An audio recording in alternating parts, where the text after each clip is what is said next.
Hi everybody, this is Dan Gray, Sensei's Business Logic Advisor. I'm here with my colleague, Mike Maschke, the Chief Executive Officer at Sensei Enterprises. All right, and for this webinar, we're going to be showing you how to use the basic support worksheets in the VADER online format.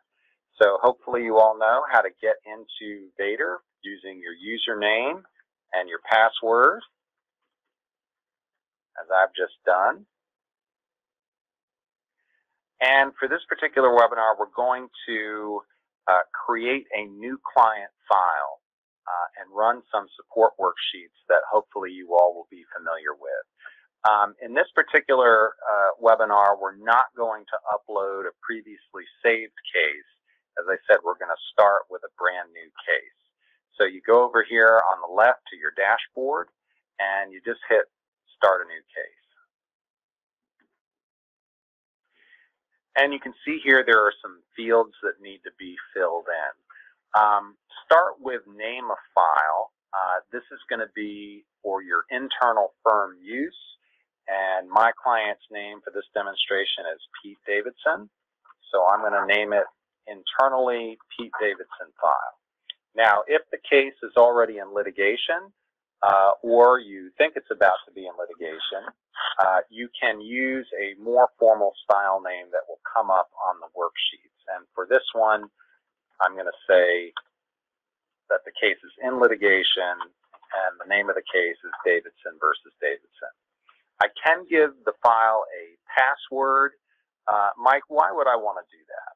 Well, the case file, when you download it, it's going to be encrypted, but you can sort of add a second layer of security to the case file by giving it a password that will be required when you open that file again, when you upload the file into VADER online. Just as we have here in the warning, if you do set a password, make sure you remember it, because if you forget it or can't remember the password, tech support, we cannot recover your password, and the data in that case file you won't be able to access again.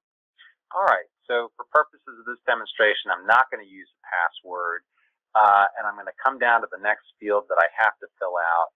As you can see, VADER defaults to the most common fields, wife, father, husband, mother, but VADER also gives you the ability to name the parties whatever names you want. Since same-sex marriage is now legal in Virginia, you may have two men, you may have two women, or in any other kind of case, you may just want to call the parties by their first names. So for purposes of what we're doing now, I'm going to say party one is Pete, and I'm going to give Pete's wife a name as well, Ariana. And then, as I said, the case is in litigation, so if I have the case number, I'm going to enter that now. So I've entered the information in those fields. I'm just going to save it. And you can see at the top here, it's now called the Pete Davidson file. Again, that's my internal file. All right, so let's do a support worksheet. Come over here on the dashboard. I click the support button, and I'm going to come down and hit this support button, and this will bring me to all of the worksheets that you Excel users know and love. So let's start with basic information. I click on that, and this is a place to keep all of the basic information about your particular client. Now you'll notice that your dashboard is still visible here on your right. If you want to get rid of that and give yourself more screen room to enter information, you can click this arrow button right here. That takes you to full screen, makes it a lot more readable. So again, you've got fields that you need to fill in. I represent Pete, so I'm going to fill his name in, and today's date. So now that information will be carried through on all the worksheets that I'm going to click on. Again, personal information for the client. And let's say that in our particular example, Ariana makes $100,000 a year, and Pete, or per year, you can see that it defaults to month. So I'm going to. And you could also drop that caret down to per year if you wanted to switch it. Right there. Yep. So now it correctly calculates over here $8,333 per month. And for Pete, let's triple that. Let's say Pete is earning $300,000. Again, I'm going to come over here and make sure it says per year. And you can see that VADER automatically converts their income into percentages. For this example, let's say that the parties have 2 children, ages 10 and 12. And if I wanted to look at spousal support, and I already knew the spousal support amount, I could enter that here. I could also choose the relevant spousal support guideline. We're not going to focus on spousal support right now. We're only going to focus on child support. So I come down to subsection C, information related to child support. Let's assume that this is a sole custody situation, meaning that one party has majority custodial time of the children, less than 90 calendar days in a given calendar year, and let's assume that Ariana is the primary custodian. If I wanted to input an agreed amount of child support, I could do that here in sub B, but I'm not going to do that because I want VADER to calculate it for me. Let's say that the 2 kids are in daycare when they're with Ariana, and let's say that the daycare amount is $1,000 per month. Let's assume that the children are under Pete's health care, and each month Pete pays $250 to cover the children. If either party had any other children from another relationship, we would include that information here. If either party was unemployed, or rather self-employed, and we needed to take into account the self-employment tax, we could do that here. We're going to say that both of these parties are W-2 employees, and we don't need to worry about that. Down here at the bottom is information for the person who's representing Pete. I'm going to put my name in here, and I'm going to say that I'm counsel for Pete Davidson. Okay, so I've entered that information. I want to see the dashboard because I want to be able to get to the other worksheets. Now, I can do that one of 2 ways. I can hit the full screen button again, which will bring up the dashboard and will get me to the other worksheets. Or if I'm in the full screen, I can also hit View Big Picture up here at the upper right, and I can get to the other workbooks or worksheets this way as well. Again, we want to look at child support, a very simple child support calculation, so I'll go ahead and hit child support only.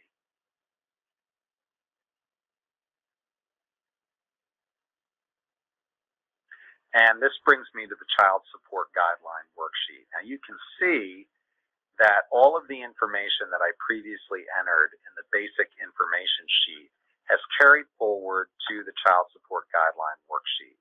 So the fact that it's the worksheet of Pete Davidson, the date, that all carries forward. I've already input the gross incomes of the parties. I've already input that they have 2 children. We've got work-related child care costs of $1,000 per month.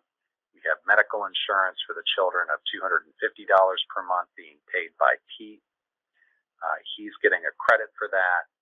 And so the presumptive guideline support amount payable by Pete is $2,866 per month.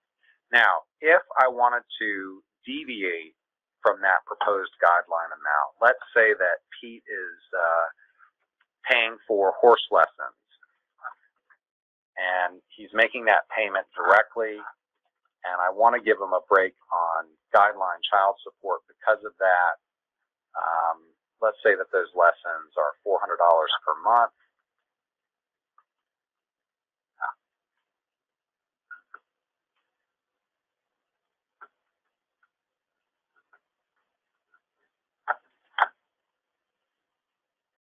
the guideline child support number in this scenario is $2,866 per month. Now, if I wanted to deviate from that amount, let's say that one of the children takes therapeutic course lessons, and it costs $400 a month for that. I can come down here under proposed deviations, enter that line item, and add it to the guideline support. So you can see that the $2,866 now becomes $3,266. And I can add rows over here on the right for as many proposed deviation factors as I want to. So now I've got my complete sheet done. You can see that the total child support is $3,266. And now let's say I want to print out this worksheet. As we know, when you hit that print button, it will create a print file, which I'll name Davidson. And I just click here on the lower left.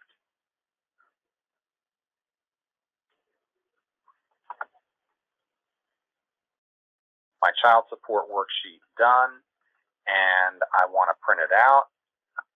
I come up to the upper right, hit print, and hit save. Click on the lower left, and there's my standard child support guideline worksheet. And if I want to get out of there, I just click the open tab, and now I'm back to the child support guideline worksheet. Now let's say that I want to look at what spousal support might be in this scenario. Again, I can get to the spousal support worksheet or the combined support worksheet two different ways. I can hit that full screen button, and it'll bring up my dashboard here on the left. Or if I'm in full screen and I want to stay in full screen, I can hit View Big Picture. So let's go to the combined support worksheet. And just click on that.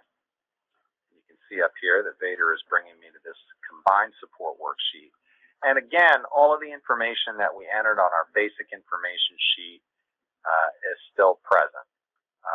Pete Davidson, the date, support payable for 2 kids, their ages, and the monthly incomes of each party. Now, as you tab down to section B, spousal support, the first thing you're going to want to do is make sure that you've chosen the appropriate spousal support guideline. It defaults to the statewide Juvenile and Domestic Relations District Court Pendente Lite guideline, which is also the guideline that the Fairfax County Circuit Court uses, but you can choose from the Harrisonburg guideline or the Richmond guideline as well. We're going to stick with the statewide juvenile court guideline, and you can see that if Pete's income is $25,000 per month, Ariana's is $8,333 per month, the spousal support guideline is $2,167. Now, you can make adjustments to that number if you care to under line B6, but for purposes of what we're doing now, we're going to keep it at that guideline amount. So now how does that guideline amount of alimony affect child support?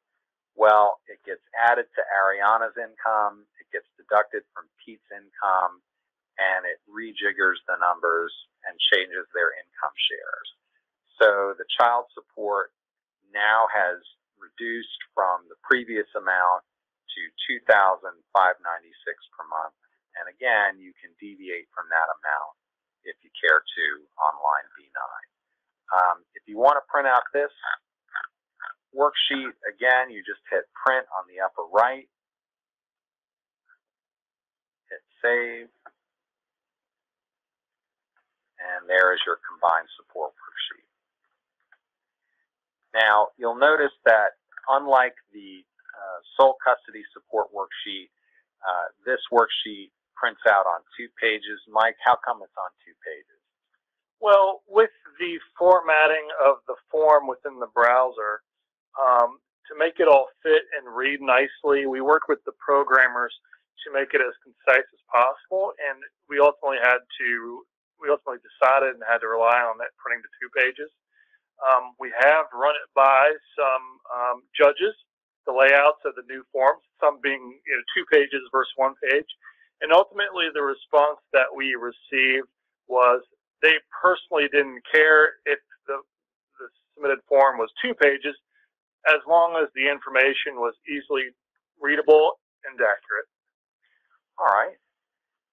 So going back to our example, we've now done the child support only worksheet, we've done the combined support worksheet, and all of the other worksheets that are available. Just the spousal support worksheet, I'll click on that. Same thing, it's for spousal support for cases with no child support. If you have a split custody situation, you just click on split, and it'll bring you to the split custody worksheet, which most people are familiar with. Now, a new feature in VADER is the ability to deal with mixed custody situations. And we'll go over the mixed custody guidelines and the new features of VADER in the next webinar.